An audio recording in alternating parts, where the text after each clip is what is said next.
دخل عليه مرة صحابي فقال يا رسول الله ما رأيتك بهذه الطلاقة والبشر قبل اليوم.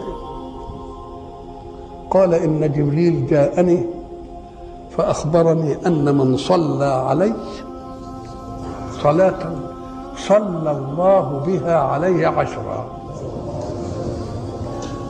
وكتب له 10 حسنات ومحى عنه 10 سيئات. قال عمر ودخل مرة واحد عليه فسألوا رسول الله ما الصلاة عليك يا رسول الله؟ قال ذلك من العلم المكنون ولولا أنكم سألتموني ما قلت. الله سبحانه وتعالى وكل بي ملكين فإذا صلى واحد عليه قال الملكان غفر الله لك